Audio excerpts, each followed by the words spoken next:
displaying the glory of God's creation by exploring America one park at a time. Welcome to Parking Full Time with Big Dave, the park's professor. 10th hole.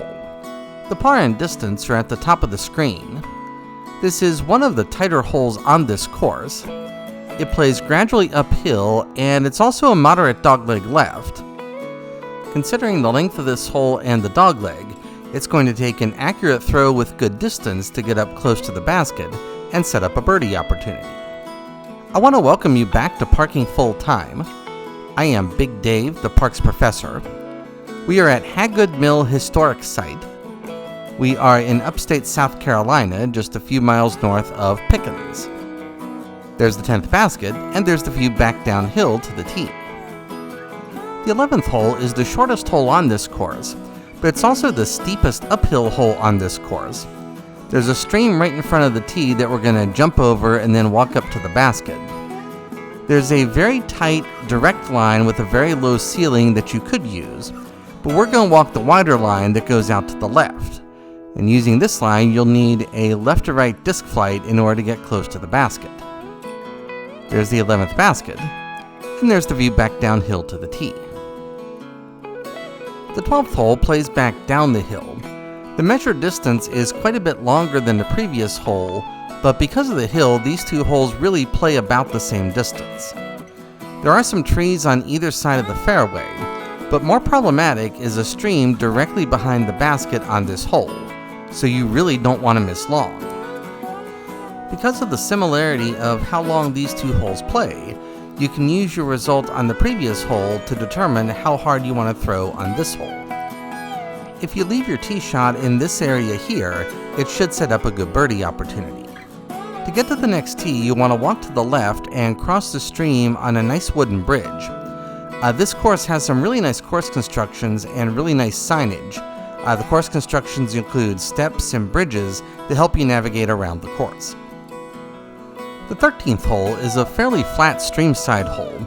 It's also possibly the tightest hole on this course, and really is just an exercise in keeping your disc straight, avoiding the trees, or getting a good ricochet off of the trees. I captured this video on Thursday, August the 28th, and it was a warm and sunny day with temperatures in the low 80s when I came here. There were two other groups playing the course when I came here, but I heard that this course gets very busy in the evenings and on weekends. The 14th hole is the last steeply uphill hole on this course. It's also a moderate dogleg ride, and it's fairly tight, so you're getting an accurate left to right throw with decent distance in order to set up a birdie opportunity on this hole. I want to take the length of this hole as an opportunity to thank you for watching. Parking Full Time would not be anything without the people who watch. I realize that every day, and I hardly thank you every day. Here's the 14th basket. You can see this course starts to open up a little bit up here by the basket. And there's the view back downhill to the tee. The 15th hole has a double fairway with some dense woods separating the two fairways. You could use either fairway, but we're going to walk down the left fairway. When I played here, this fairway seemed to allow you to better use the hill in order to get your tee shot closer to the basket, and therefore I recommend the left fairway.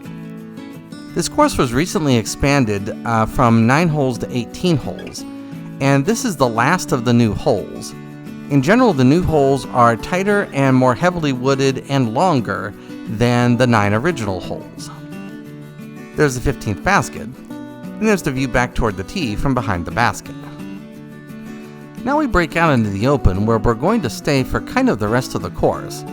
The 16th hole plays gradually uphill, and it's also a moderate dogleg left. There is dense woods on the inside of the dogleg, so you really don't want to miss left, but there's plenty of room out to the right. I'll also take this opportunity to remind you that I do not make any monetary compensation for anything I do for this project. And so all I get for writing these course reviews and making these videos are your likes, your subscribes, your views, and your comments, and I do appreciate all of those things. The 17th hole is the signature hole on this course. The tee sits on the edge of a cliff, and it's about a 30-foot drop down to the fairway. We're going to jump down to the fairway and then walk up to the basket. The fairway is very wide, but the basket sits in this little grove of trees up ahead. Also, there's a stream directly behind the basket. Considering the stream and considering the length of this hole, big arms will not be able to air it out as much as maybe they would like playing from such an elevated tee. This is a nice hole in that it requires a little bit of accuracy and thought in addition to the big elevation off of the tee. There's the 17th basket, and there's the view back to the tee from behind the basket. The 18th hole is the final hole on this course. It plays gradually uphill, and it's very open except for a couple of large trees, one on the left and one up here by the basket. It's an okay hole, but honestly it's somewhat anticlimactic after the previous hole. Overall, this is a nice recreational course. It has a few really interesting holes, but the really interesting holes are mixed in with quite a few routine and mundane holes. Overall, this course is short enough that it's not going to challenge skilled and experienced players very often. So this course may not be worth going out of your way to play, but if you're in the area, it's definitely worth playing here. There's the view from behind the basket back to the tee. That is the end of the course. Have a great afternoon, take care, and Lord bless.